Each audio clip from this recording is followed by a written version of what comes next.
Bonjour Cyrielle Sarah, bonjour à toutes et à tous. J'aimerais aujourd'hui évoquer la place, l'importance que peut avoir le ministre officiant, le Shaliach Tzibour, celui qui dirige l'office, dans le cadre de la prière, car quand on parle des lois de Rosh Hashanah et de Kippour, une des lois qui est mise en exergue, c'est le choix du Shaliach Tzibour, du choix du Chazan. C'est vrai que il est mis un accent particulier parce que le jour de Kippour, le Kohen Gadol, le grand prêtre, devait rentrer dans le Kodesh HaKodeshim, dans le Saint des Saints, que l'essentiel du culte sacrificiel de Kippour gravitait autour du grand prêtre, et que le Shaliach Tzibour, le ministre officiant, est un peu comme le grand prêtre au sein de la synagogue. D'ailleurs, on raconte que au moment avant la naissance de Rabbi Levi Yitzhak de Berdichev, il y avait une accusation de stopper, d'empêcher sa naissance, car l'un des arguments était que quand il allait grandir et devenir le ministre officiant de sa communauté, sa façon de diriger le Seder Avoda, le culte de Kippour, pouvait remplacer le temple, et ça a été quelque part une accusation pour ne pas qu'il y ait la construction du temple, chose qui n'est pas acceptable. Toujours est-il que la place donc du ministre officiant est importante. C'est de là qu'est venue l'attention qu'on a sur le fait que il est souhaitable, c'est pas obligatoire absolument, mais il est souhaitable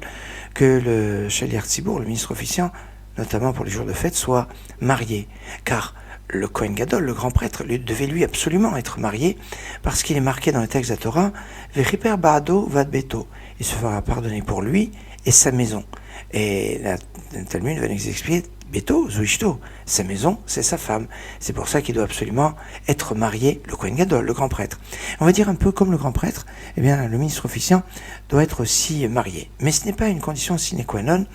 dans le sens où, s'il se présente un ministre officiant qui est marié, mais qui est peu connaisseur en Torah, et d'un autre côté, un célibataire, un jeune célibataire, mais qui est érudit, qui a une piété plus pointue, qui va être beaucoup plus fort au niveau de sa crainte de Dieu et de sa connaissance de la Torah, il est clair que le célibataire passera devant celui qui est marié, car le plus important est les qualités, ce sont les qualités du ministre officiant. Il y a de nombreuses halakhot qui sont liées à cela, mais nous aurons l'occasion d'en reparler. Excellente journée.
Hashem Shechino